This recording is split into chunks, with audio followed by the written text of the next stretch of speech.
ಅನ್ನಪೂರ್ಣೇಶ್ವರ ನಗರಿ ಠಾಣೆಯಲ್ಲಿ ಮೊದಲ ರಾತ್ರಿಯನ್ನ ಕಳೆದಿದೆ ದರ್ಶನ್ ಅಂಡ್ ಗ್ಯಾಂಗ್. ಸದ್ಯ ಅನ್ನಪೂರ್ಣೇಶ್ವರಿ ಠಾಣೆಯಲ್ಲಿದ್ದಾರೆ ದರ್ಶನ್ ಅಂಡ್ ಟೀಮ್.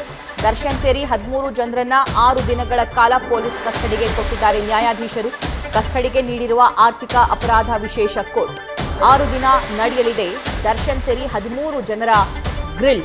ಇವತ್ತಿಂದ ಸಾಕ್ಷ್ಯಗಳನ್ನ ಕಲೆ ಹಾಕಲಿದ್ದಾರೆ ಪೊಲೀಸರು. ಇವತ್ತು ಕೂಡ ಸ್ಥಳ ಮಹಜರು ಪಡಿಸುವಂತಹ ಸಾಧ್ಯತೆ ಇದೆ. ಆ ವಿನಯ್ ಶೆಡ್ ಆಗಿರಬಹುದು ಅಥವಾ ಈ ರೇಣುಕಾಸ್ವಾಮಿ ಆತನನ್ನ ಎಸ್ದು ಬಂದಿರುವಂತಹ ಜಾಗ ಆಗಿರಬಹುದು, ಎಲ್ಲಿಂದ ಎಲ್ಲಿಗೆ ಕರ್ಕೊಂಡು ಬಂದರು, ಇದೆಲ್ಲದರ ಬಗ್ಗೆ ಮಾಹಿತಿಯನ್ನು ಕಲೆ ಹಾಕುವಂತಹ ಸಾಧ್ಯತೆ ಕೂಡ ಇದೆ.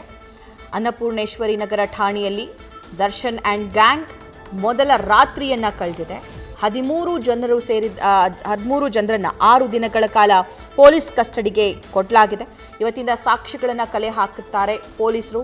ಒಬ್ಬೊಬ್ಬರಿಗೆ ಕರೆದು ಅವರ ಪಾತ್ರ ಏನಿದೆ ಈ ಒಂದು ದೊಡ್ಡ ಪ್ರಕರಣದಲ್ಲಿ, ಈ ಒಂದು ಕೊಲೆ ಪ್ರಕರಣದಲ್ಲಿ, ಈ ಒಂದು ಕಿಡ್ನ್ಯಾಪ್ ಪ್ರಕರಣದಲ್ಲಿ, ಇದರ ಬಗ್ಗೆ ಮಾಹಿತಿಯನ್ನು ಕಲೆ ಹಾಕ್ತಾರೆ. ಎಸ್ಪೆಷಲಿ ಒಬ್ಬ ದೊಡ್ಡ ಚಿತ್ರನಟನಾಗಿ ಪರದೆಯ ಮೇಲೆ ದೊಡ್ಡ ಹೀರೋ ಅಂತ ಗುರುತಿಸಿಕೊಳ್ಳೋ ದರ್ಶನ್ ಯಾಕೆ ಈ ಸಂದರ್ಭದಲ್ಲಿ ವಿಲನ್ ಥರ ಕೆಲಸ ಮಾಡಿದ್ರು ಅಂತಾನೂ ಕೂಡ ಪ್ರಶ್ನೆ ಮಾಡೋ ಕೆಲಸ ಆಗತ್ತೆ. ಅಲ್ಲಿ ಯಾವ ಕಾರಣಕ್ಕೋಸ್ಕರ ಕಾನೂನನ್ನ ಕೈಗೆತ್ತಿಕೊಂಡ್ರು, ಯಾವ ಧೈರ್ಯದಿಂದ ಕಾನೂನನ್ನ ಕೈಗೆತ್ತಿಕೊಂಡ್ರು, ಪೊಲೀಸರಂತ ಇರಲಿಲ್ವಾ, ಸೈಬರ್ ಕ್ರೈಮ್ ಆಫೀಸರ್ಸ್ ಅಂತ ಇರಲಿಲ್ವಾ, ಅಲ್ಲಿ ಕಂಪ್ಲೇಂಟ್ ಕೊಡಬಹುದಾಗಿತ್ತಲ್ವಾ?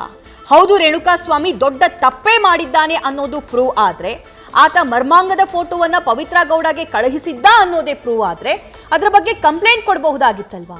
ಹೋಗ್ಲಿ ಒಂದೆರಡು ಏಟ್ ಹೊಡೆದು ಆತನಿಗೆ ಕಳುಹಿಸ್ಕೊಡ್ಬಹುದಾಗಿತ್ತಲ್ವಾ? ಯಾವ ಕಾರಣಕ್ಕೋಸ್ಕರ ಸಹಚರರೊಂದಿಗೆ ಸೇರ್ಕೊಂಡು ಇಷ್ಟು ದೊಡ್ಡ ಮಟ್ಟದಲ್ಲಿ ಆತನ ಮೇಲೆ ಹಲ್ಲೆ ಮಾಡಲಾಯಿತು ಅನ್ನೋದು ಕೂಡ ಸದ್ಯಕ್ಕೆ ಪ್ರಶ್ನೆ ಮೂಡುತ್ತೆ. ಈ ಎಲ್ಲ ಪ್ರಶ್ನೆಗಳಿಗೆ ಉತ್ತರವನ್ನ ಕಂಡುಕೊಳ್ಳುವಂತಹ ಪ್ರಯತ್ನ ಇವತ್ತು ಪೊಲೀಸರು ಕೂಡ ಮಾಡ್ತಾರೆ. ಅನ್ನಪೂರ್ಣೇಶ್ವರಿ ನಗರ ಠಾಣೆಯಲ್ಲಿ ಸದ್ಯಕ್ಕೆ 13 ಜನ ಇದ್ದಾರೆ. 6 ದಿನ ಅವರಿಗೆ ಪೊಲೀಸ್ ಕಸ್ಟಡಿಗೆ ವಹಿಸಲಾಗಿದೆ.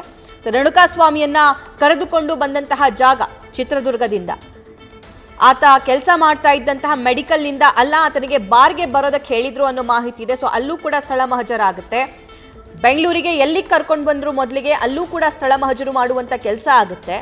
ಆ ಶೆಡ್ನಿಂದ ಮತ್ತೆ ಎಲ್ಲಿಂದ ಎಲ್ಲಿಗೆ ಹೇಗೆ ಕರ್ಕೊಂಡು ಹೋದ್ರು, ಆಟೋದಲ್ಲಿ ಸಾಗಿಸಿದ್ರು ಅಂತ ಹೇಳಲಾಗ್ತಾ ಇದೆ. ಆ ಆಟೋ ಯಾವುದು, ಆ ಆಟೋ ಎಲ್ಲಿಂದ ತಗೊಂಡು ಬಂದ್ರು ಅನ್ನೋದರ ಬಗ್ಗೆಯೂ ಕೂಡ ಮಾಹಿತಿಯನ್ನ ಕಲೆ ಹಾಕೋ ಕೆಲಸ ಆಗುತ್ತೆ.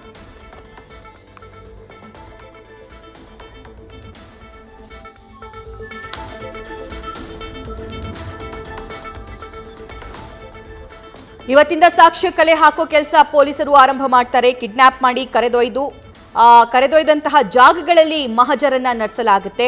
ರೇಣುಕಾಸ್ವಾಮಿ ಕೂಡಿ ಹಾಕಿ ಹಲ್ಲೆ ಮಾಡಿದ ಜಾಗದಲ್ಲೆಲ್ಲ ಮಹಜರಾಗುತ್ತೆ.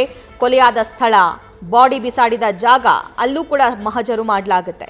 ಇನ್ನು ಘಟನಾ ಸ್ಥಳಗಳಿಗೆ ಆರೋಪಿಗಳನ್ನ ಕರೆದುಕೊಂಡು ಹೋಗಿ ಏನೇನಾಯಿತು ಅಂತ ಸೀನ್ ರೀಕ್ರಿಯೇಟ್ ಮಾಡೋ ಕೆಲಸನೂ ಕೂಡ ಪೊಲೀಸರು ಮಾಡ್ತಾರೆ. ನ್ಯೂಸ್ ಫಸ್ಟ್ ನಿರ್ಭೀತಿಯಿಂದ ನಿಮ್ಮ ಪರವಾಗಿ.